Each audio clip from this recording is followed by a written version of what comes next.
SETI BIMCO, episode 176, coming in your ear holes. Bombastic, big stuff, things. 177? 75, come on.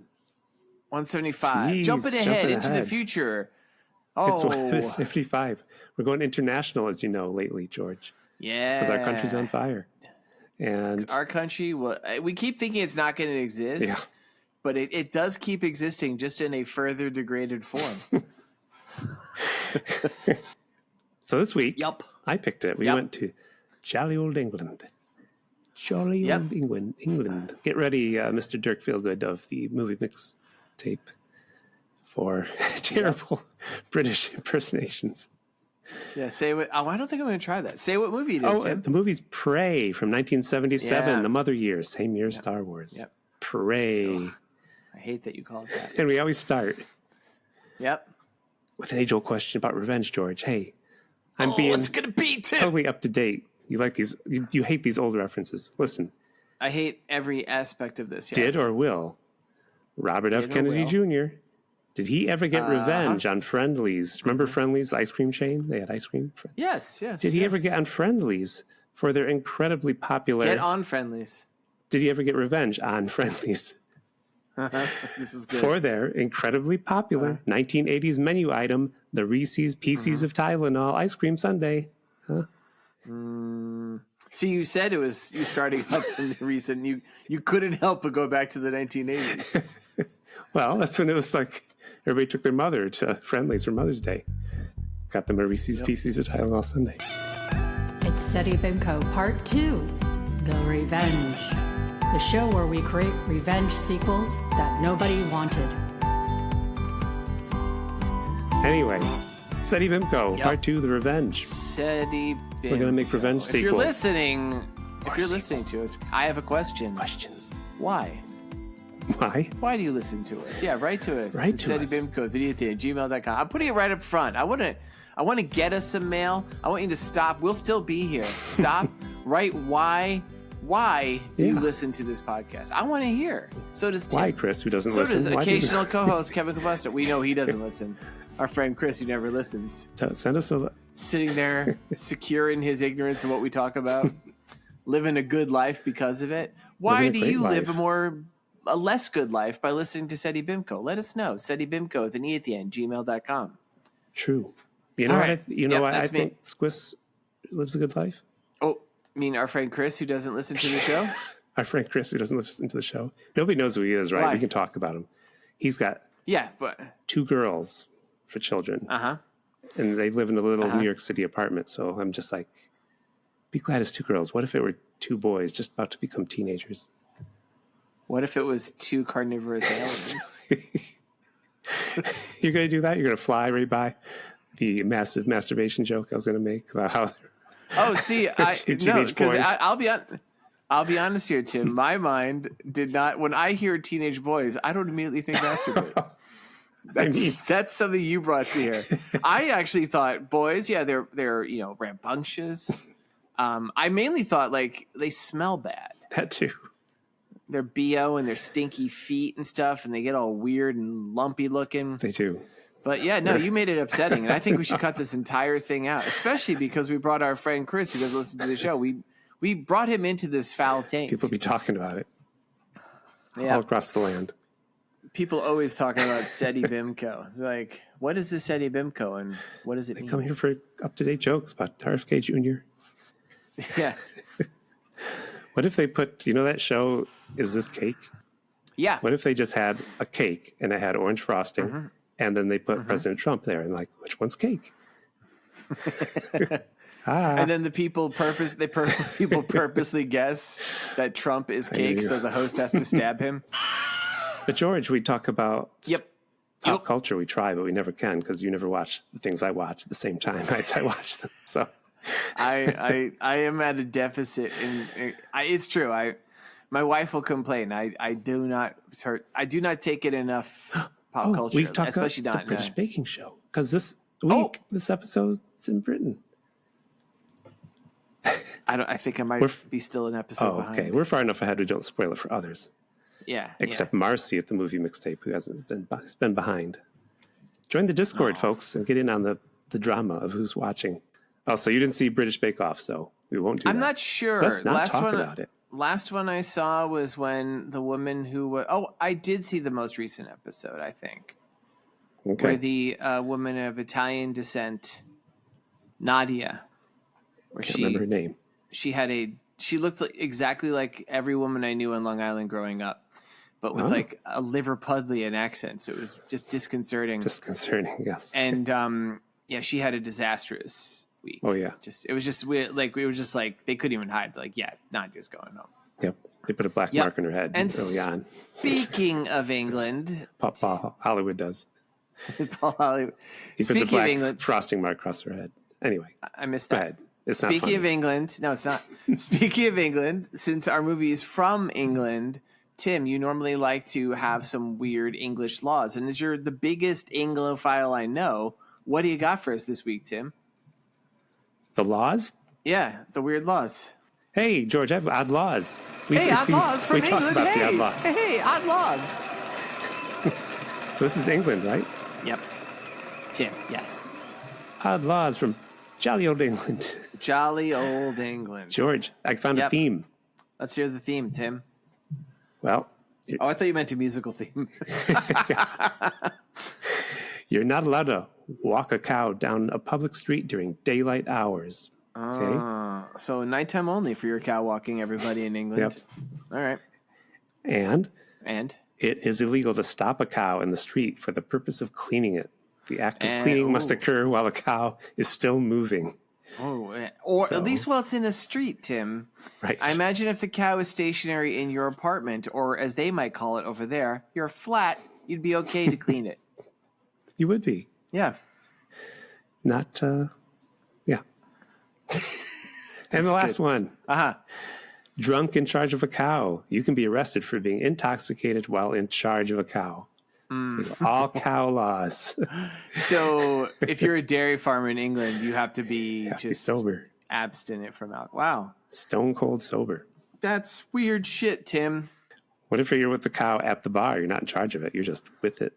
But what if how old is that cow? What is the breakdown? I mean, because you might be its legal guardian for all you know. Right. How long do cows live? If we don't murder them for their meat, their succulent beef. Well, the ones that you keep for milk, I guess you let them live a long time until they no longer give milk. I'll bet. Yeah, and then sadly, then you put them on a catapult and you fling them into France. Yes.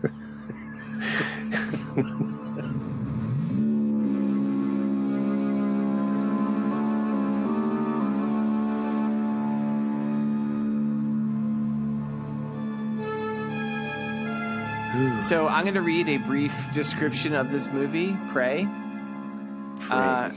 Naru, a skilled warrior of the Comanche Nation, fights to protect her tribe against one of the first highly evolved predators to land on Earth. Cool. Yeah. That's what happened in this movie. It's weird because this didn't seem like it was English at all. It seemed like, if anything, it was set in America in colonial times. Was there some girl-on-girl action in this movie you watched? Unless the predator was a girl and I'm pretty sure it wasn't. I don't think so. No, I'm going to read the real one. Okay. Folks, I'm making a joke because, of course, there was the movie that came out a few years ago, Prey, which is a secret predator movie. Actually, pretty dope movie, if I do say so. George, there was also that movie that came out called Eat, Pray, Love. So there was. Confused it with that one. I didn't, no. Okay. And then there was this is 1977's Prey, and this is what I grabbed off of IMDb. It's a little ham-fisted, but I'll read it as it was exactly. It's very simple. Deadly shape-shifting alien infiltrates a country house occupied by two lesbians and proceeds to study their behavior for a sinister purpose. Yes. Yep. A lot of problems, but with this plot. I'm going to come out and say, well, actually, I do have before we say anything, I have a question. No, I'm going to say first, this was the very rare occasion of a Seti Bimco film that I could actually say was this is a pretty good movie. This falls into the category of Lair of the White Worms, where there's issues with it, but I'm like, this is actually at the end of the day, this is a good film. Do you want me to tell you some of the issues? Or did you look them up yourself? Well, there's one I'm saving for when we get to it. There's a What great... I'm saying just production stuff I found. That's what I'm saying. Just saying it took 3 weeks. They had 3 weeks to film this. They filmed it in 3 weeks. 10 days, I thought it was. I read 3 weeks. So okay. Yeah. That's what I'm talking about. It was filmed very inexpensively. Multiple sites will mention how the cast provided their own clothes. They were writing scripts same day they were shooting it. Yeah, which is pretty typical for a lot of Hollywood stuff where like the script's always coming in, like, you know, but like I guess back then and for a film this kind of off the beaten path, that was like unusual and problematic for them. They wrote the scripts on the fly back then? No, I don't like think they 70s? did. I think well, I know Jaws famously didn't have a script when they started filming it. Oh, yeah. Oh, that's because he improv that scene where he says, "Oh my God, a shark did this." And they're like, "Oh, now we got to build a shark." Yeah, because before that, Jaws was just about a guy with a big mouth. It was. Yeah, it was the guy from James Bond. Don't know which one came first. Pretty sure that the shark came first. No, yeah, it was like, you know, a pretty small scale. Although, you know, unlike many films that are like independently small feature things like we see, a lot of like blue links next to this in the Wikipedia. Like a lot of these people went on to have good careers in Britain, right? Yeah, mostly. It was directed by. In other words, never hear from him again. Whoa, might as well live in the fucking nebula of nothing. Yes. Have fun being on Doctor Who now.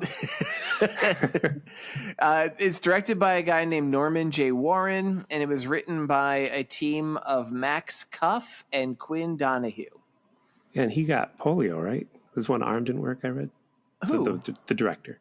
Oh, really? But he loved film, and he did like 2 girly films, I guess they're described as adult films. And he's like, I don't want to do this forever. I want to do something else. And he started. Yeah, I didn't read the polio thing. I did see that he was known for doing horror films and adult films. I'm like, oh, he combined them for this one.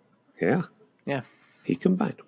Yep. I will say up front again, like the movie we watched, Aunt Martha Sometimes Does Dreadful Things. That was like a same-sex male couple where it wasn't a good depiction of a homosexual couple. And this movie also not a good depiction of a same-sex couple either. No, I was actually going to ask you. That's one of the things I was going back and forth on up front.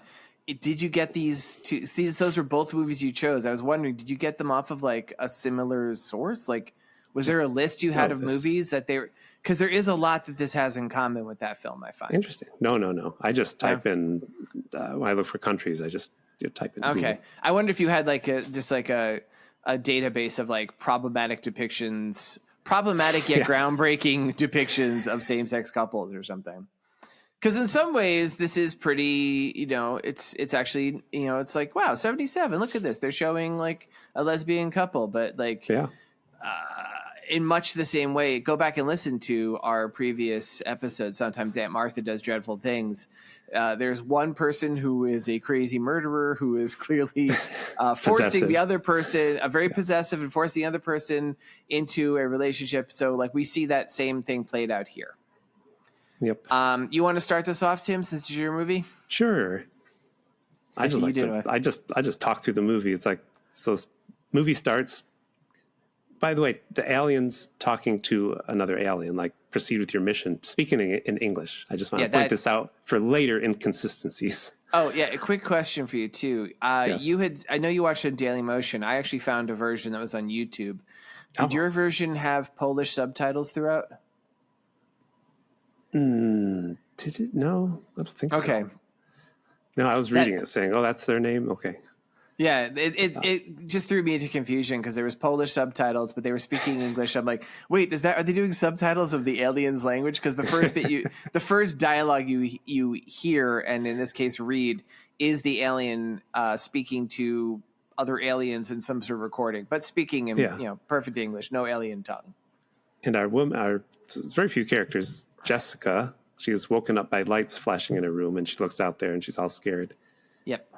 And she runs to Joe's room, the only other woman. Which later they say we're in a relationship, but they sleep in separate beds at the start. One of the first lines that they make, though, is Joanne says, "I thought you'd be happier now that you moved to your own room." Oh, I missed that. Yeah, it's very early on because I was like, I had read the description like, oh, they're a couple. And then they're in different rooms like, maybe they're not a couple. But I was just stunned. I'm like, two women dating? Oh. What? How does that happen? So I don't understand. Pay attention for a while. What about Jesus? They do talk about a man named Simon. That's important. Yep. But, and we actually, Tim, we don't know that he's a man, though. True. There's no reason that we're never given any assurance he's not, say, like a humanoid singing chipmunk. Oh, is that why they were looking at when she talked about Simon? She had a little dog leash. It was a dog. Is that what you're saying? No, it was a chipmunk. It's a chipmunk. That's why when she got mad, she yelled, "Alvin!" Okay, wow. We're a good podcast. So yeah, so we're put into their lives. They live in a what I know from nice Wikipedia. Place. It is a very nice house. It's a manor house. It's gorgeous. It's got like a big open courtyard. It's a nice set. You know, I mean, it's not a set. Like clearly they're filming in a real place. Well, I'm like, didn't wow, I read this is filmed in the woods behind Shepperton? I remember the thing. It was filmed near Shepperton. Yeah. Okay. But like clearly this isn't a set. Like clearly this is like a real house. It's in the woods. Yeah, and we get the creepy alien eye version of whatever's going through the woods. We never see a spaceship, and they definitely didn't have the money. The closest we see is the lights. And there's some blokes making out in a car. Is it a VW? I don't know, but isn't bloke a term that means only gentlemen? I'm just asking. A bloke and his bird. A bloke and his bird, yeah. And I this think is they're making out. It's a typical Anderson, makeout scene. Oh, Anderson, I'd sorry. say Anderson and Sandy are this couple. I'd say it's a little bit more than a typical scene because they are going at it. Like kissing. Like it's a lot. I mean, it's like heavy. I'm like, whoa, buddy, calm down. Don't eat her nose. He's like, blah, blah, blah, blah, blah, blah. Like it's some hot stuff. But that's why I say it's typical because then she's like, stop it. That's far enough. Stop it, Anderson. Stop eating my nose. Stop eating my nose. I need that to smell. And he goes, you already smell without it. Oi, oi, oi. And she kicks him out of the car. Yes. And so he has to pee. He has to pee. And he goes into the woods to pee. It's night. And a man who is dressed just like him suddenly runs out of the woods and attacks him. Well, first he hears a noise. And the guy's like, oh, dirty bloke. No. Oh, yeah. He thinks it's a pervert. Bloke. And he throws a rock at him. What's with these European movies? Remember? It's a homeless guy in that one movie, and they just throw rocks at him. It's true, yeah. And he hits him in the head. He goes, dirty pervert. And then the guy comes running out just like him, attacks him. We see a close-up of his face as he falls, and he has a very triangular nose with it's very pointy. Yeah, vampire face. Yeah, rips his throat out, and we see the guy who attacked him. He has like a dog nose and vampire fangs and red eyes. And the woman screams. But then he turns into Anderson. Well, he already looks like he's already like when he attacks Anderson, he's already 90% there. Yeah. He's even wearing the same blue turtleneck and the same slacks, and he's got like the same floopy hair. It's just, you know, he looks like if. Actually, quick aside. Spoilers, he is an alien named Kator. Okay. And we hear him speaking to other people, but like he doesn't really do anything that super alien-y. And when we see him, whenever he freaks out and becomes like a monster, he reverts into this weird like werewolf-y looking thing. Yeah. Why is he not just a werewolf in the first place? Oh, for a story? Yeah. Well, like, why do we bring in this? That's a totally different concept, because this guy's observing them. Yeah, Did the werewolf observe them? A werewolf society, like we saw in The Howling, the marsupials. They had a whole town named Flo. Yeah. A lot of werewolves, they show up as humans. He's like, chain me in the basement, please, lock me up. That used to be the old story. That's true. But so anyway, we see he kills them. Then the next morning, Jessica and Joe are walking around the woods outside their house. We see a little bit more. They have nothing to do but walk around and pick flowers. Yeah, and we hear, like, you know, except this guy Simon, or perhaps this large chipmunk Simon, we're never sure, used to come around, but he doesn't come around anymore. And they go around, they collect eggs from her chickens, they pick flowers. It seems very idyllic and nice. But George, she drinks Coke for breakfast. I didn't catch that. Really? You did not? Because Josephine. I thought this movie was not filmed in America. That seemed like a very American. I know. I couldn't believe it. Really? You go down south, they drink Coke for breakfast. I was about to say, that's like in Georgia. If you don't drink Coke, the Georgian government comes and kicks down your door and shoves Coke in your mouth. Send you to Florida to punish you. Well, hey, they're not that cruel. But Josephine tells her it takes 5 years for caffeine and nicotine to get out of your system because she's a vegetarian. She's very healthy. Oh, yeah. Remember, she's giving her a hard time. She's real militant about it. We've all met that type. Like my sister, for instance, is a vegan, but she's not militant about it. Her husband just like eats bacon and stuff. She's like, this is the choice I've made for myself. But, not everybody has to do this. But this woman's like real, like this is your first sign that maybe Anne is a little bit, not Anne, that Joe is maybe a little bit unpleasant. But George? Yep. I have a list of other things it takes time to get out of your system. 5 years to get out of your system, just like caffeine and nicotine. Hear it, Tim. Well, number 1. Yep. The earworm that is Starship's "We Built This City." It's in your ear now, isn't it? That's the best earworm you can come up with. Huh? Number 2. That's already out of my head. That condom full of cocaine you swallowed before getting on that international flight. Oh, that international airline. Wait. Yes. That's okay. All right, go on. Next. The Voyager 1 spacecraft. It took 35 years to leave our system, George. 35 years. You didn't do... I thought you were going to do an airplane thing. Yeah. No. But then it came back as V'ger, remember? Yep. And it killed the Star beautiful Trek. Persis Kambata. How do you know her name? Wow. Why Deep do I cut. know her name? Cut. I mean, she's pretty famous.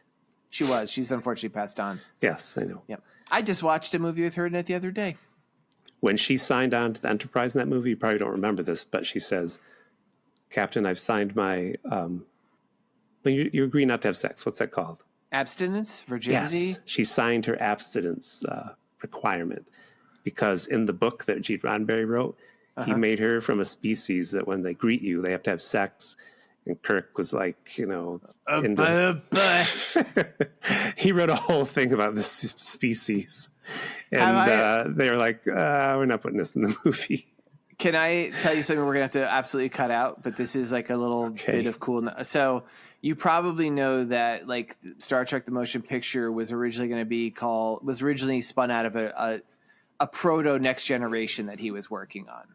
Yes, about the Planet of the Giants, Planet of the... I don't remember what it's called. It was going to be like gods. You can find photos online of Persis Kambata, for instance, wearing an old-fashioned outfit and stuff. Like she had been cast for this TV show that eventually turned into the movie in the wake of Star Wars. Her character is named Ilia, and she ends up being romantically attached to Decker. Mm-hmm. But in the Next Generation TV show, there was a very similar character to her called Troya, and she's with Riker. Those are the same characters reworked. And this is what's awesome. Okay. Troya, short for Troy, right? Like, like Troy. The Ilium is another name for Troy. That's what it's called in Troy. Like he just renamed them by different Greek things. It's just he reworked it. You're lecturing me. You're learning me on Star Trek stuff I don't know. Nobody knows. This is me being a Greek mythology nerd, looking at this and knowing it, and being like, "Those stupid Trekkers don't know that. Those idiots. Those dumb." All right. You know Kirk's middle name, huh? Tiberius. I know the Greek shit, man. How many? What's the Vulcan's mating cycle? Oh, that I don't know. 13 years? Once every 7 years. 7 years? I know that T'Pau is their priestess because there was that band. Yes. It is, yeah. All right, let's talk about this movie. Britain this week. I got a list coming up. Okay. So they turn on the radio. They listen to Radio 4. I just want to say that. I don't know why. Why? BBC 4.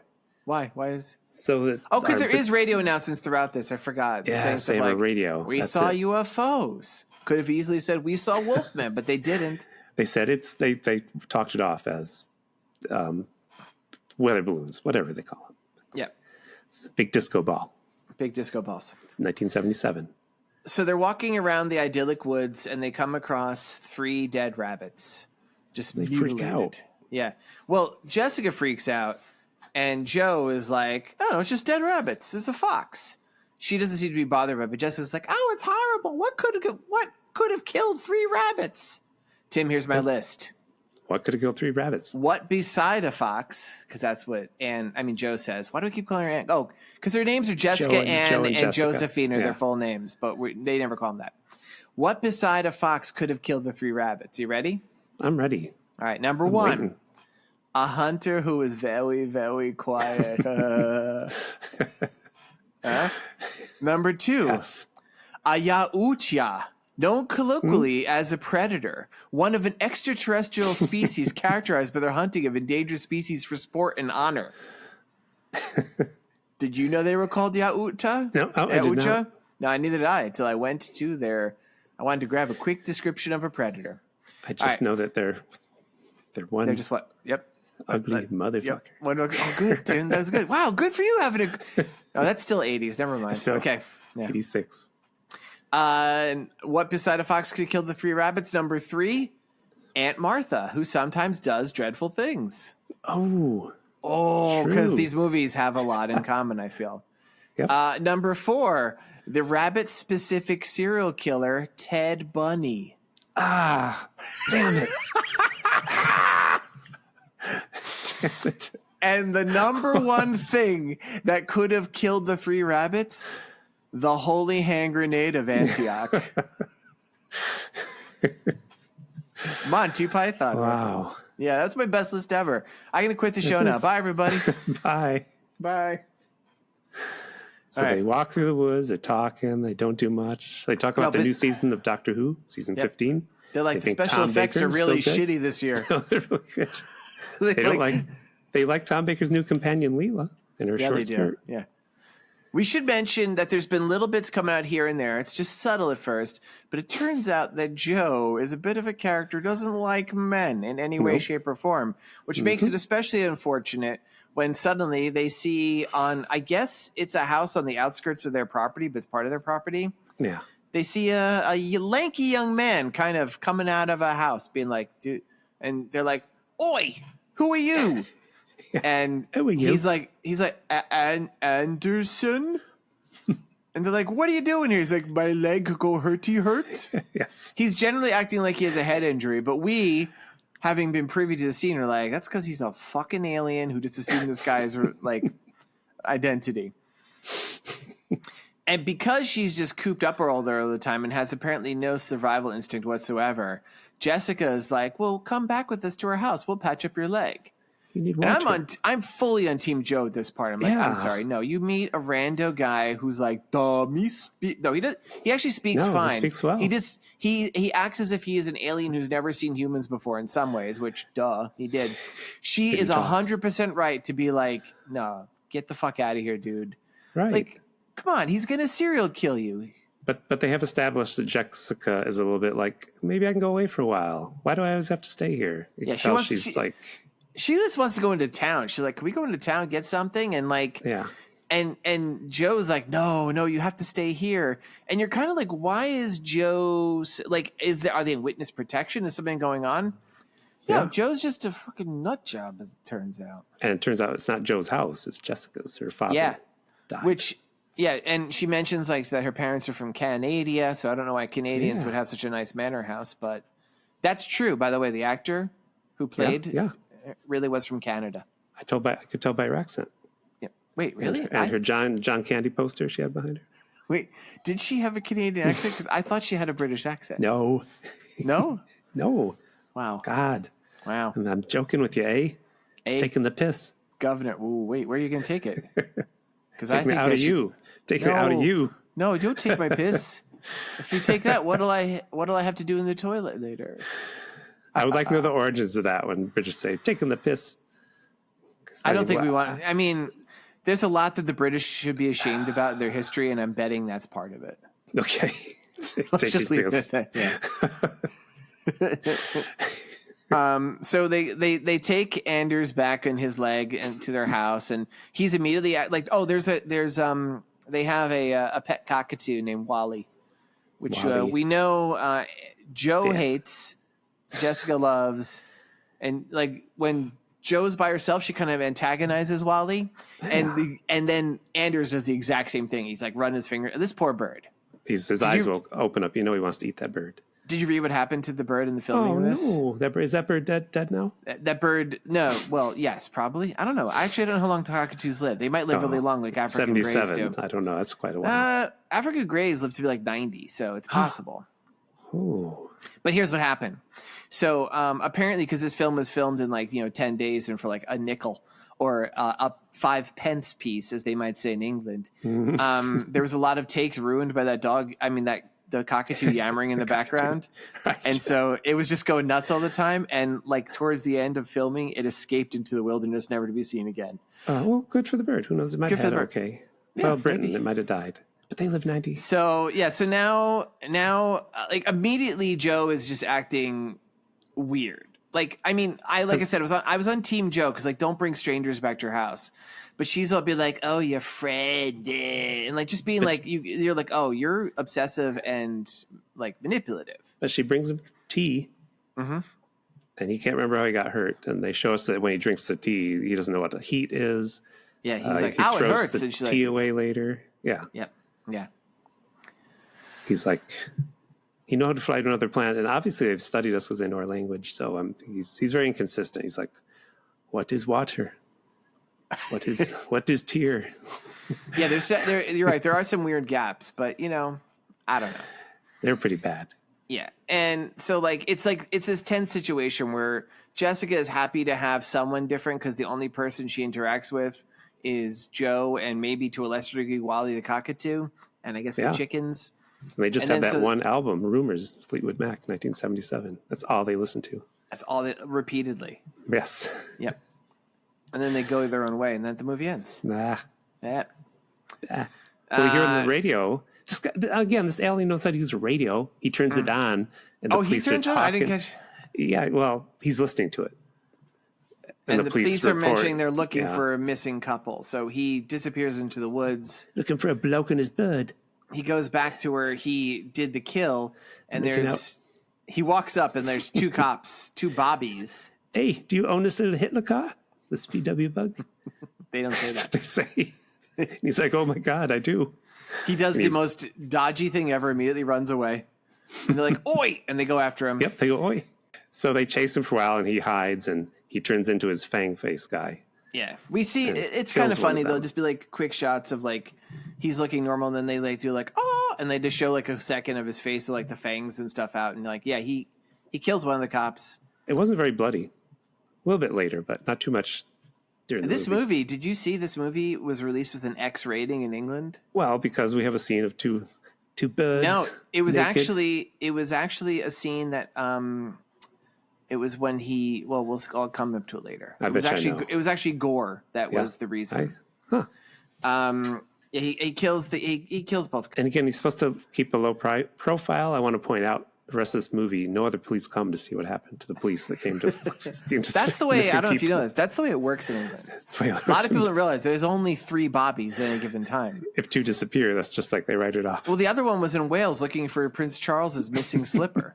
That's right. It was a national emergency. Yeah, it was a national emergency. So it was going to be months until he came back and noticed. It goes, "Oi, where's Nigel and Nigel?" Because Nigel is slipper.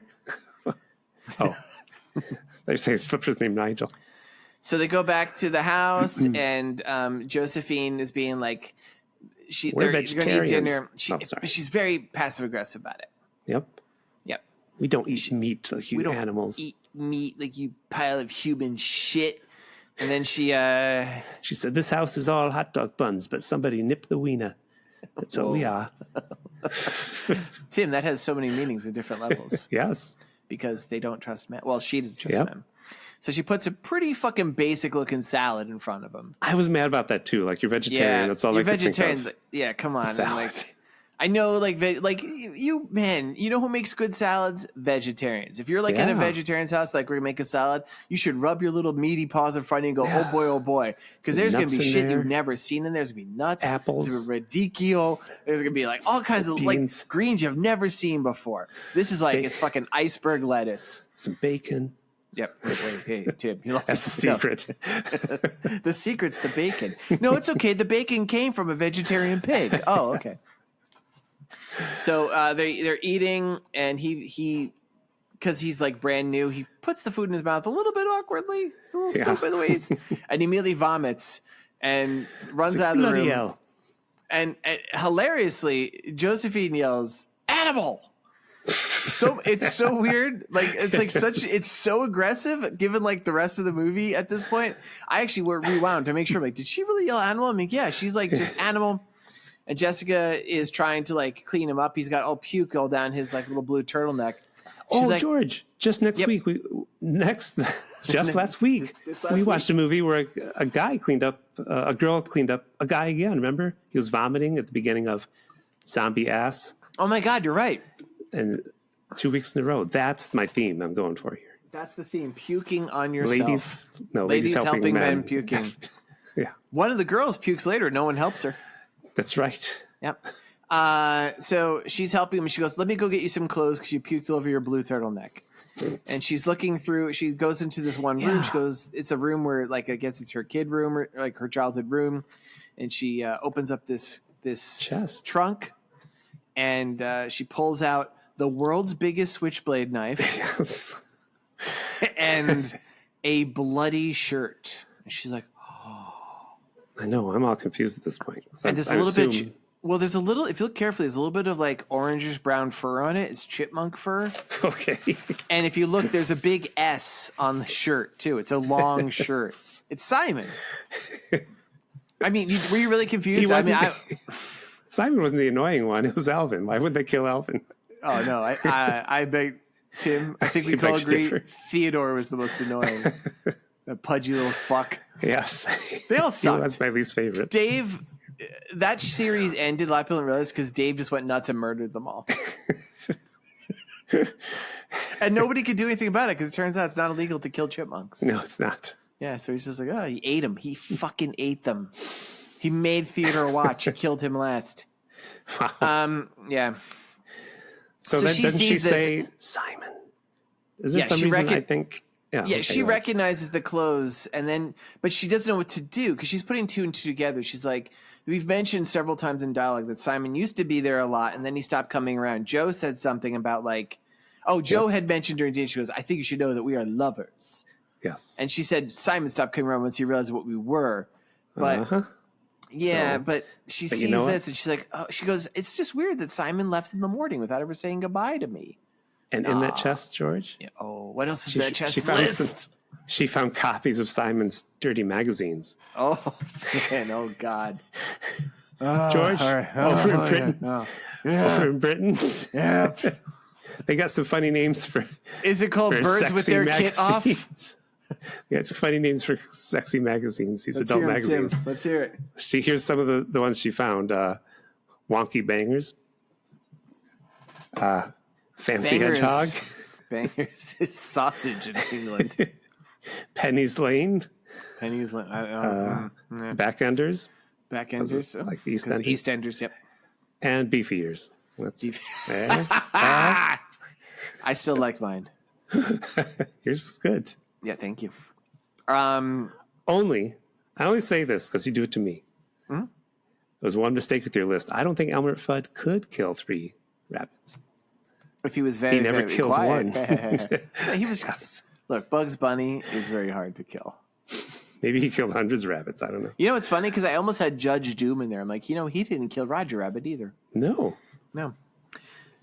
So, Tim, I think on our next episode, we should spend the entire time trying to kill a rabbit. Kill the rabbit, kill the rabbit. So she's freaked out because she's putting 2 and 2 together. She's like, he didn't just disappear in the morning, never to be seen again.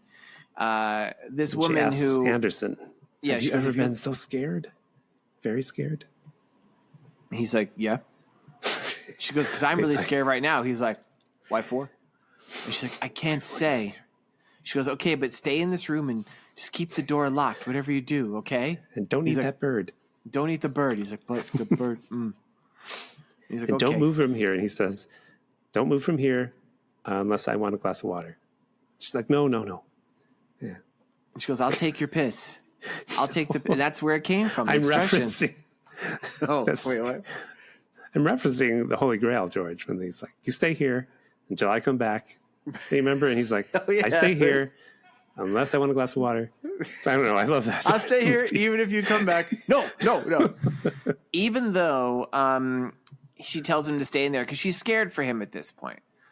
So they have but they invite him to stay overnight too, and that's also I'm like, what are you doing? I don't know if they did it yet, but no, they do because she tells him to stay in the room, and she goes off. And even though Jessica has discovered that evidence points to Joe having murdered her friend Simon, they have a pretty. It's a sex scene. Graphic. It's pretty detailed. Yeah. You could tell that this gentleman had a background in adult films. It wasn't raunchy either. It was just like, I'm like, oh, this looks pretty realistic. And George knows. And I know because I'm always.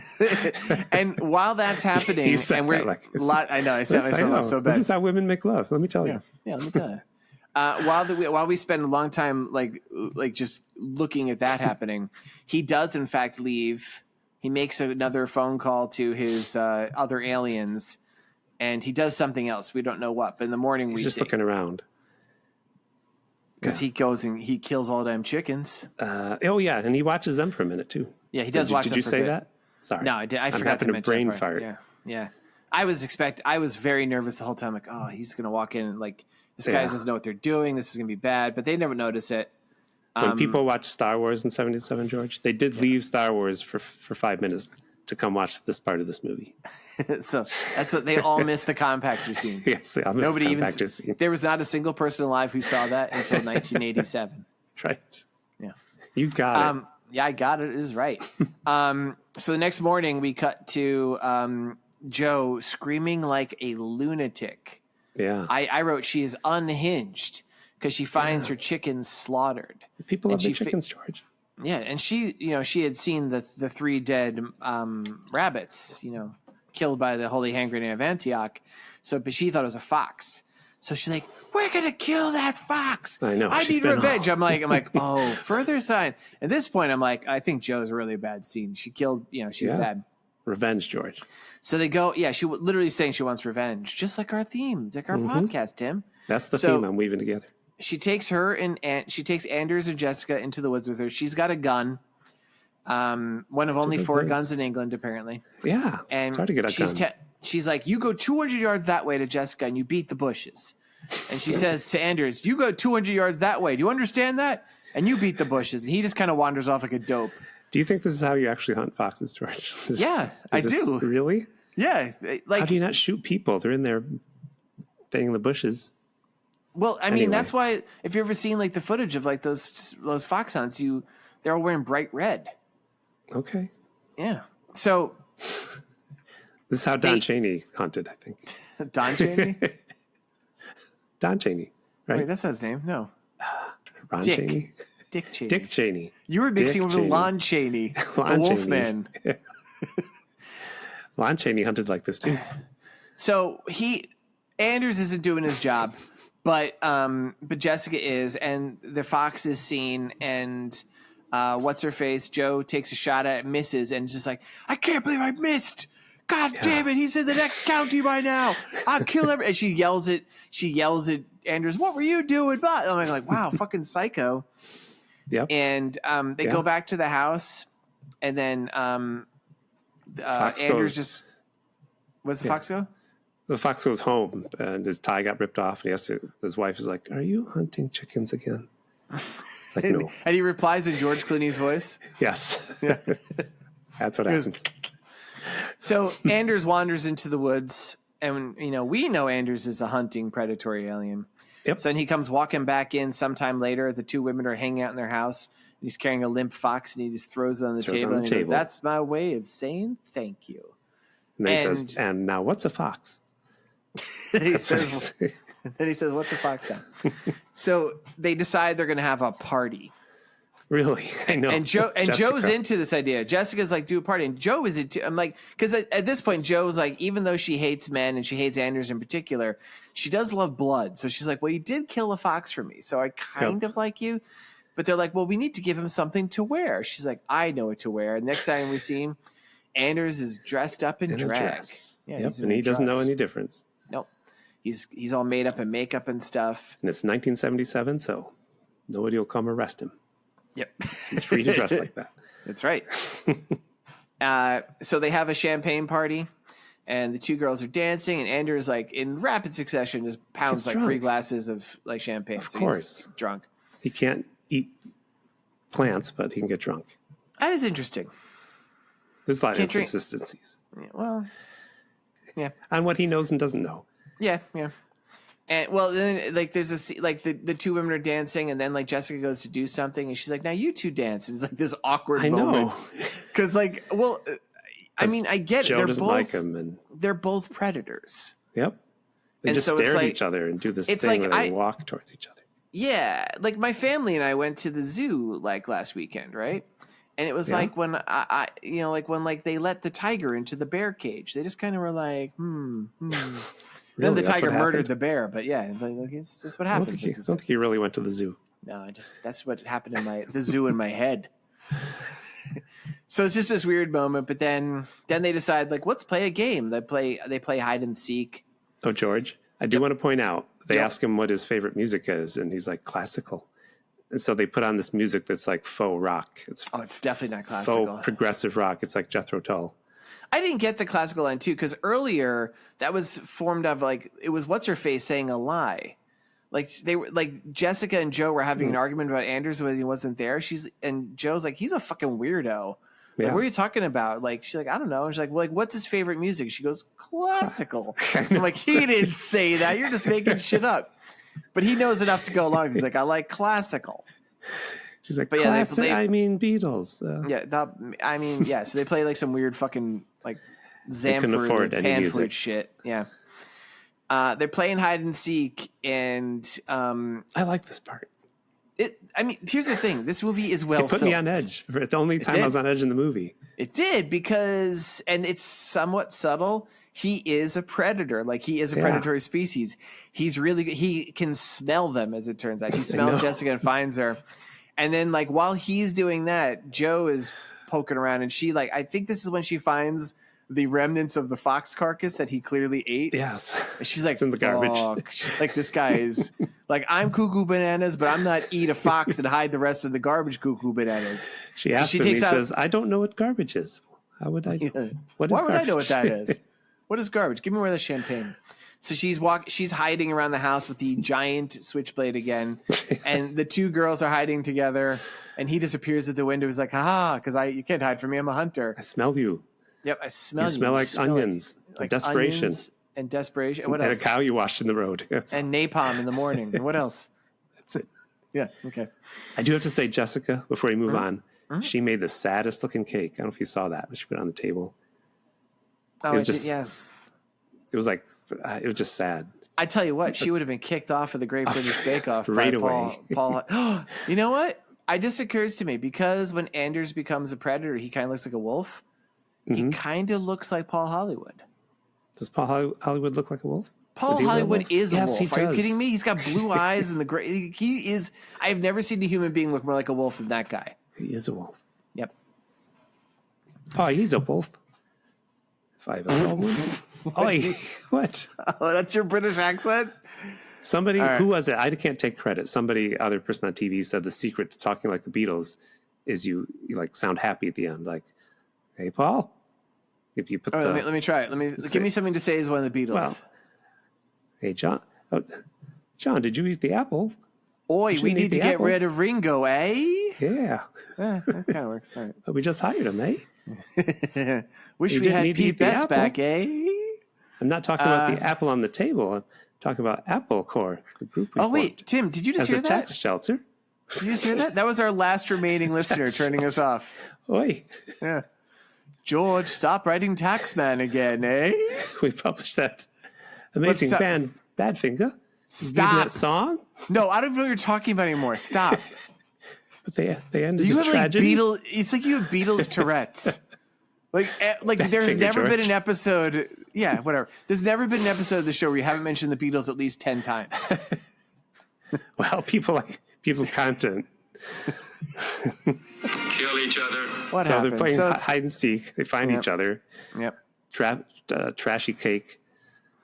And then Joe does confront him. You got down here about eating the fox. Yep. And Jessica's like, "You're crazy. You're mad. You're mad." But that night, Jessica jumps in bed with Joe again, right? Or did that already happen? I can't remember. Now I'm a little bit uncertain. Well, Anderson in my does notes, contact his command ship. Yep. They say keep observing and stay out of sight. And then the next morning, they do. You know what? This is when they have it out, don't they? Like, doesn't she say that she realizes she's like, "I know you killed Simon"? Does she ever say that? She accuses her of it. Like, I have that Anderson is out there in the morning looking at swans, and Joe has her big knife. He's got to eat, so he's looking at these swans. Joe's got a big knife, and like, folks, we haven't mentioned this. It's like a switchblade, but it's like if you made a switchblade for a person who, it's like it looks like it's a scale prop for like a person who's 1 foot tall. It's like a normal switchblade. A prop from some other movie. Yeah, like there was a movie about giants or something. Yeah, I would believe it. And he's like stalking the swans, and Joe is stalking him, which seems like he should be aware of it for stalking because he's a super predator. But then something happens in the house, and Joe goes back. Jessica calls to her, and then they're having. Maybe this is when they have the fight. She's like, "I know that you killed Simon," and then they hear screaming from outside, and it's Anderson is in the water just thrashing, and this is the filthiest, dirtiest looking water I've ever seen in my life. It's a British bog. It is. Well, this is I have a story about this. A lorry fell over. Okay. Well, we're kind of close. So the two women, first Jessica and eventually Joe, go in there and help him get out because he doesn't know how to swim, as it turns out. So this is true fact. This is the first scene they filmed for this movie, right? This particular bog, as it turns out, had been polluted very heavily. Oh no! Like with industrial waste and stuff. God. So like they filmed it, and it's one take, luckily, and they film it in slow motion. They use the entire bit of them just splashing around. We see this water immediately turns like dark brown into like black. It looks like they're in crude oil. This stuff's going in their mouths and stuff. It is disgusting in slow motion. They had to give all three actors tetanus shots after this. Oh wow. That's a preemptive thing because they're like they didn't realize, because the water looks kind of nice until they're splashing around in it. They didn't realize that this thing had been like it's like a Superfund site, like Gowanus Canal in Brooklyn. Oof. And they were like splashing around with it, get in their mouths. Wow. So it turns out, which Joe realizes, he was going to fucking eat the swans and didn't know what water was. So he's like, I tried to walk on the water. She's like, who are you, Jesus Christ? What is water? Yep. And so he's like laying on the ground twitching. They take him back into the house. The women are cleaning themselves off. I have written here, oh God, they bring him home again. Because I think they told him to leave at this point. Yeah. Yeah, she had said, like, you'll leave in the morning. And, like, before he leaves in the morning, this happens, right? And so he's drowning, and she's, like, they're arguing like he's in a shock. The women go off to clean themselves because they're, like, in a industrial waste. And they leave him in the courtyard where Wally the cockatoo lives. And they come back out. Dead parrot. Jessica comes out, and there's an ex-parrot. Well, it's not even ex-parrot. It's empty because the real Wally flew away. He ate Wally, but she immediately thinks it was Joe, because there was a line earlier in the movie. She goes, well, we used to have here some dogs. Their names were like Muffet and Fluffet or something. Yes. She goes, you hated them just like the dogs. So apparently Joe has killed her dogs too. Possibly. Yeah. Oof. She goes nuts though. They have a sissy slap fight. It just goes on and on. It's like, it's one of those fights where like, oh, there's two actors who don't know how to fighting. But suddenly it escalates where Joe is just grabbing Jess and just banging her head against like a concrete planter. She's out cold, bangs her head 3 times. I thought she killed her. I think she thinks she killed her too. Yep. And Anders is right there like, what is death? And she's like, this isn't good. So she goes. What is unconscious meat? She goes and she gives him a stack of money. He's like, what's this? She goes, trust me, you're going to need it. I've been where you are, because she thinks he's an escaped mental patient. I'm like, oh, she was an escaped mental patient too. She goes, "You have to get the fuck out of here." I did not put that together. That makes it a little bit better of a movie. I actually think this is a pretty good movie, Tim. Like, it's all the information is there. You just have to kind of really listen to it. They ruined it at the end. If they had gone a different direction, I'll tell you. But I was like, okay, I'll be curious to hear that. So, as near as I could tell, then Joe thinks Jessica is dead. She's laid her out in the bed, and she's like, "You stupid bitch, you made me do this." And then she leaves her there, and she goes into the woods and starts digging a grave. Yep. So either she thinks she's dead, or she's just straight up planning on murdering her shortly. Because she's saying, you're never going to leave me now. I think she said something like that. Yeah, and I interpret it's because you're dead. Yeah, but, yeah. So while she's digging this grave, Anders kind of sneaks back in the house. And just as he gets back in the house, Jessica wakes up. She's like rubbing the back of her head. I'm like, I don't think you just wake up from no. like you get beaten unconscious. And she's like, "Oh, where's Joe?" And blah, blah, blah. And next thing you know, the two of them are fucking. Is that when it happens? Yeah. Because, by the way, she wants to go with him.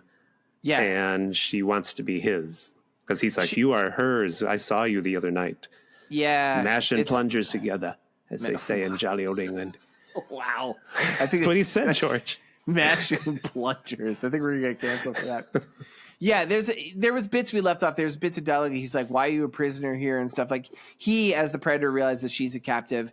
And when they are fighting, when she thinks that Joe killed her bird, she's like, "I'm going to leave with Anders. You told me to go back to London. I'm going to go with him because I need to escape here. I need to see other people." So she's like, "If I belong to you, would you take me with you?" He's like, "Sure." So George, again, similar to Aunt Martha, because the other character was always running off with women. I think in the movie, back then the movies are like, yeah, if she meets the right guy, she'll be cured of. Yeah, it's a weird thing in these old movies where it's like there's one person who's gay but an evil criminal, another person who's gay because they're duped by the evil criminal, and their relationship's fucked. Like, that seems to be like a kind of thing that's happening in these movies repeatedly, unfortunately. But they are going at it again. It's pretty. He gives her the mother of all wedgies. Did you see that scene? Yes. I'm like, that's not how you take the underpants off, guy. Like, no. like she's on top of him. He's completely nude, and like he finally gets into it because he's looking there like traumatized. He's like, "What on earth is happening to me?" And like he pulls her underpants like up to her shoulders before ripping them down around her ankles. I'm like, what? Oh, Cablasto alert. Yeah, you see a lot of naked. Cablasto alert. That's called the Cablasto move. The Cablasto. So they're getting into it. They're having sex, and all of a sudden, I guess that throws the trigger, and he turns into his Wolfman thing. Yeah. He hops on top of her, rips her throat out. That's the graphic art. There was 11 seconds of him eating her that got cut out. Probably because it was combined with sex. I think it was the fact that it was a man eating a naked woman. Yeah. And I was reading a little bit in the trivia, apparently, in order to make that scene more realistic, they had bought like bits of carcasses at a local butcher shop. Oof. So like they put like real like organs and stuff on her. And apparently the joke on the trivia was they had frozen them to keep them fresh. So it was quite a shock for the naked actors to suddenly have frozen. I'm like, what? Shut up.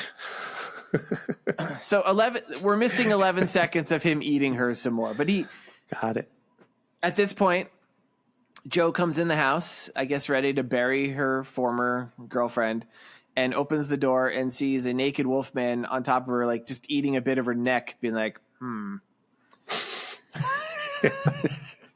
No, she screams though. Oh, she does. She screams again, because this is, I think, a pretty good movie. She actually, like, sometimes in these movies, let's be honest, most City Bimco movies, the acting is kind of poo-poo. Yeah. She screams like the way you'd expect someone to scream when they see their former lover being eaten by a Wolfman.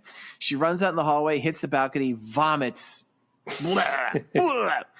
runs out. She's running out in the house, running like she's really scared. Yep. He's running after her all naked and wolfy. She was running through the woods right to her grave, trips, falls in the grave. Yes. I'm like, ironic. It was ironic, but I didn't like that. That's what I didn't like. That's the part you didn't like, that she was in the grave? No. Yep. I can't remember what I thought. I thought it was going to go somewhere interesting where she would leave with him and he would kill Joe, and maybe she wouldn't know about it. And that's, all of them dying, I was like, okay, I expected it was that. it was interesting, like the movie, like I realized pretty early, I'm like, oh, it's two predators. I'm like, and like I really didn't know who was going to kill who. I'm like, I thought it would be more interesting if she killed him, even though he was an alien. That's what I was who was thinking there. too. Yeah, and that's not what happened. So yeah. So he kills them both, and he calls his command ship and says, humans are high in protein and easy prey. And he's watching two little girls walk down the path. And that's the final line, the titular line. But why do you have to study them for... It was interesting, but I don't think he had to study them long to figure out. I mean, he already ate two people. He knows they're high in protein. Yeah, but they weren't easy prey. They seemed... No, they were. You're right. They actually were fucking... You know why he had to do it, Tim? They don't have any guns. Yeah. I was thinking the cops, like, at least fought back a little bit, but, like, yeah, he killed those two people in the car pretty easy. Yeah. But yeah, I mean, you saw some things I didn't. I saw she was a predator, but yeah, if I made the movie, I probably would have played him. In fact, more that like the scene I thought was like really cool was when she was hunting him, he was hunting her. I thought the scene when they were playing hide and seek was cool. Like the fact that it was two different types of predators was pretty good. It was maybe weakened by the fact that it was definitely weakened by the fact that like this was a pretty piss poor depiction of of two gay women. Like it might have been more interesting, honestly, if you had made it like just like if like the guy, like instead of Joe being a woman, she was a guy, and she would like it was like so the Jessica was caught between like these two predatory guys. I don't know. There could have been stuff there. Yep. Pretty good. Now we have the part of the show where Tim and George talk about how this movie is like Star Wars and Labyrinth. George, how is this like Star Wars? Let's see. Exhaust part. Come on. Dr. Evazan. Come on. Got good ones. Let's hear. Good one. I want you to have a different part of Star Wars for once. Let's hear it. Okay. Let's hear it. As this movie was about two lesbians, albeit not a very good portrayal, it is quite the coincidence that in the Mos Eisley Cantina, right after Luke and Solo and everybody took off in the Millennium Falcon, after the gang left the planet, the band that took the stage next, ironically, they were the very popular Indigo Space Girls. It sucks. It sucks. I know. Had to work hard. They just got done playing an extended run at the Space Bush. Space Bush. That's where you're gonna end on, huh? There's a Brooklyn bar called Bush, you know. I believe you, but Tim, I'm giving him a shout out. Yeah. Bush Bar, Brooklyn. All right, and to I do. Although you did pretty close to the cantina, you only know three things about Star Wars. This didn't actually occur in Star Wars, so I'm going to still say you only know three things. To counter your repeating use of the same three things in Star Wars, I like to compare these movies to 1986 fantasy easy for you. masterpiece Labyrinth. No, I actually chose to do something different this time. Yeah. Instead of doing a similarity, I went for a pretty marked difference. In this movie, Jo does all her best to keep Jessica isolated. She does not invite people into the house. She gets upset when people are in the house, which is in direct and stark contrast to the character of the worm from Labyrinth, who just invites strangers in. Come on in, meet the missus. Jo does not invite you in to meet the missus. And that is what these movies do not have in common. Well, do not have in common? Yep. You broke the rules. One has a woman. Yeah, I'm changing things up. You broke the rules by doing something that's not even Star Wars. It was too. No, it wasn't. Jesus.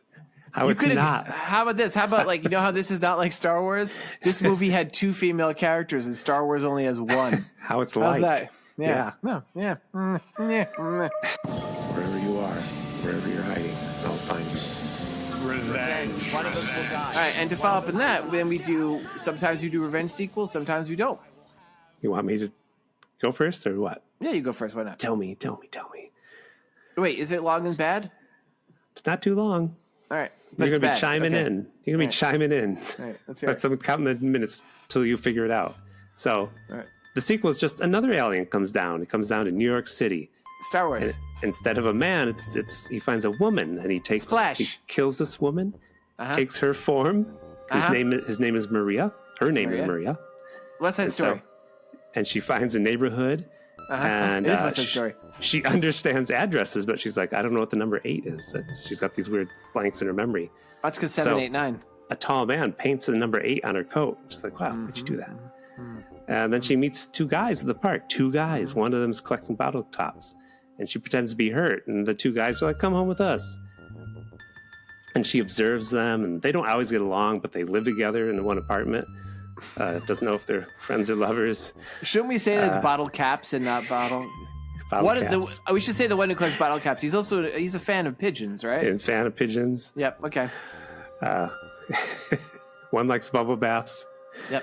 In fact, the one who likes bubble baths, he has a rubber ducky. And Maria thinks it may be a real rubber ducky, and she seems to like it. She's thinking about eating it.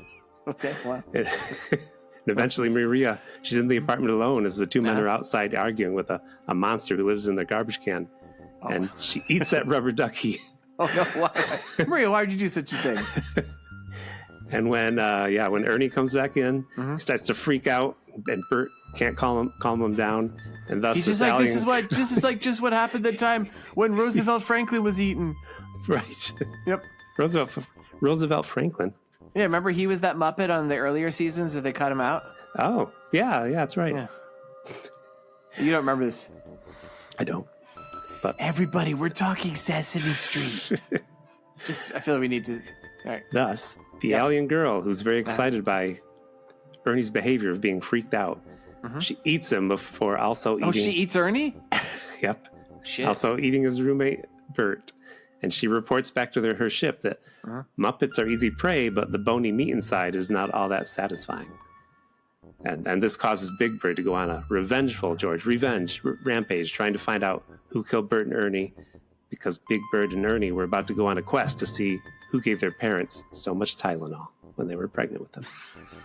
The movie is called The Odd Couple, George. I know. Went off the tracks at the end, but also that has nothing to do with this movie. It's just like the movie. It's a woman taking on the form. How is this revenge? And she lived with a same-sex couple. It was men instead of women. But how is this revenge? It caused Big Bird to go on a revengeful rampage to find out who killed Bert and Ernie. Okay. Because then they couldn't go on their quest to find out who gave their parents so much Tylenol. When Big Bird and so Bert in that were in their mother's womb. Are Bert and Ernie actually siblings then? No, it's just both their moms took a lot of Tylenol. Okay. Oof. Told you it was a good one, George. Oh, stop the music already. All right. Knock it off. Okay. All right, start the new music. Here's start my the sequel. new music. Yeah. All right. Mine, unlike yours, which is just kind of like thematically somewhat similar. You just want to talk about Sesame Street. This is one of 6 things you know. Mine actually picks up on after this movie. So Anders, we know that police doesn't exist in this town. Like, he killed the 2 cops. Nobody ever finds it. There's just not a lot of people there. Nobody really comes looking for these missing women. So he just kind of moves into the manor house. Right. And we know that he had made a call to somebody on his mothership or wherever. Turns out it was his alien family. He's like the dad of this alien family. He's going out looking, he's like, oh, they're high in protein and easy prey. So his mixed alien family comes in because, he's like a weird dog man, but they're all different. Like, his wife, she's a Wookiee named Chaka Khan. Typed out that sounded more like Chewbacca. It looked more like Chewbacca. I thought I could. I thought you were going with Chaka Khan. Well, it was. I wanted to have it be a name. I'm like, no. Okay. He has a daughter named Xena, and he has a son named Mork. Oh, is she a warrior princess? No. Okay. Good guess. Mork. Is he from Mork? Mork. He is from Mork. And they have a pet named Alf. And they move into this house, and they just kind of it becomes this familial drama. Again, kind of bucking the revenge thing. You threw in the little revenge with Big Bird at the end because you just remembered what you were doing. You're like, I better put revenge. This one, we're just kind of following the quotidian life of this mixed alien family as they live in this countryside. And there's some dramas, right? There's an unexpected pregnancy scare with Xena where her face hugger lands on top of somebody and gets them pregnant and stuff. See, she's a xenomorph. Get gotcha. it? Yeah. And and all this stuff happens. And they just live there pretty peacefully in the British countryside, occasionally eating children who walk down the path. Mm. Yeah. You know what this movie's called? Who'd you leave out? Was there one man that hangs out with Bill Bixby and the antenna grows out of his head? Really? The Hulk? Oh, my favorite Martian, George. Oh, yeah, because anybody who's alive today knows that series. Yeah. Know what my movie is called? What is it, George? I can't help. It's actually something he would always say to his wife when they would eat the little kids each night. He'd go, "Eat, pray, love." Stole my joke. No, you ruined my joke with your fucking turd of a joke up front. I'm like, fuck that guy. All right. Really? You had it ready? Yeah. Because I was going to do a short one that this was the middle part of a trilogy. Those first was eat and pray. Yeah, I mean, first thing I did was see what other movies have the word pray, and all I could think of was eat, pray, love. And I was like, I read what that's about. I'm like, that nobody knows that movie. It's got Julia Roberts in it. Yours is about a family of aliens that comes down to the planet. Huh? Mixed race, yeah, because mixed race. More, yeah. And there's no revenge because I had no revenge. Yep. Well, mine was thematically for Sesame Street because our alien man, he's like, "Hello, good morning. What is morning?" And they're like, what is water? So I was going to do more of that, but I'm like, George is going to know what I'm doing. Do we have any mail before we get into my revenge upon you? Let's play the music. Richard, dim the lights. Guess what, George? We got a letter. Whoa, who from? Which of our 4 listeners? The name is Chris Hogan. Chris Hogan. So I was with a K, so I assume might be he, but who knows? Doesn't matter. K-R-I-S? That's normally a woman's name. Yeah. Okay. Oh, sorry. Chris Hogan. Shut this down. Shut me down. Well, I want to set this up. He's actually referring to last week's episode where we talked about laws in in Austria, about how it was no longer legal to blow up cows. And we were like, why did they blow up the cow? Blah, blah, blah. Uh-huh. So anyway, the letter says, blowing up a cow is probably to prevent them from exploding on their own because of their multiple stomachs, gases from decomposition don't easily, I ruined his sentence. Because gases and decomposition don't easily escape and will inflate their abdomens until they explode. Source, I saw an exploded cow in Puerto Rico as a child, and this is what my grandfather told me. I love that Chris Hogan, whoever they may be. Yes, thank you for writing. Supplied sources, too. That actually makes sense. Wow. Especially with the multi-chambered. Yeah. That's upsetting. Like, there's no way there's no way that's not like a thing you carry with you for life, I guess. Right. Sorry you had to see that. Unless it awakened something in you that made you a better person, Chris. Thanks for writing, Chris. Thanks for listening, Chris. Ooh, that's exciting. I don't know what to say. Yeah, I like when people write about exploded cows.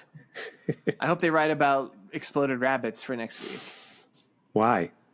Because there was an exploded rabbit in this one. Oh. In this one. No, here's the movie we're doing next. George, where are we going next in the world? It's so exciting. Where are we going? We're going all over the place. The world is literally our oyster, Tim. And I'm like, I barely got to do my British accent. Yeah. Yeah, thank goodness. That's why we didn't piss off our British listeners too much. So I was like, we need to find a big country. So I'm doing Russia. Oh, Russia. We also need to, I feel like after watching this movie, although it's probably one of the better movies quality-wise in terms of acting, directing, all that stuff, still problematic depictions of women. We've really run afield of this. Really? And I'm like, I want to find a movie that doesn't just have rampant nudity. So I'm fingers crossed. I'm not sure. Now, this is a little tricky, Tim. This is Russia's Guardians from 2017. The French released a film called Guardians the same year, which does have naked people in it. But Guardians, the Russian version, available on Tubi, is them trying to cash in on the Avengers. It is a superhero film about like 5 Russian superheroes, each one of whom represents a different ethnicity within Russia. You better believe one of them turns into a big bear. Shades. You said ethnicities. Yeah, ethnicities, yeah. A bear is not an ethnicity, George. Well, come on. In Russia, apparently it is. So you're not canceled. No, apparently. Oh, yeah. You can't get canceled for saying bad things about Russians. They're kind of a problem right now. But yeah, it's like I remember seeing clips for this on Instagram, like where people were playing bits like, holy shit, look at this insane movie where it's all these like weird Russian stereotypes in this movie. Filmed in Moscow. It's okay. It is apparently one of the worst films ever made. 2017, George. Come on. I don't like watching movies this far from Russian. Star Wars. It's Russian.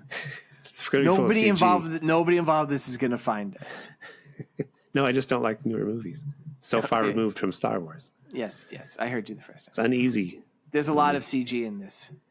But yeah, just anybody who's listening wants to watch along with us, it does on Tubi. Make sure you watch the Russian one, which is a bunch of superheroes. Don't watch the one that is like a woman standing on a cliffside looking pensive. That's the French one. But they're both 2017. Well, I accidentally watched part of it. Okay. Yeah. I was like, these don't look like superheroes. Oh, I see. You did watch. All right. Yeah. Okay. Wow. All right. Yeah. One of our best episodes ever. That's what I'm feeling in my gut and my heart. And if you're feeling your gut, Tim, you better explode yourself. Yes. Thanks, Chris. The gas will have hard time escaping. Gas. Good things happen. No bad happen. No bad. All right. Go your own way. See everybody next week, and thanks for listening. Write a letter and tell us why you listen. George wants to know. I know why. Why? For my jokes. Yeah, that's why. Humor. Yeah. My British accent. Yeah, that's it. Bye, everybody. Bye, everyone.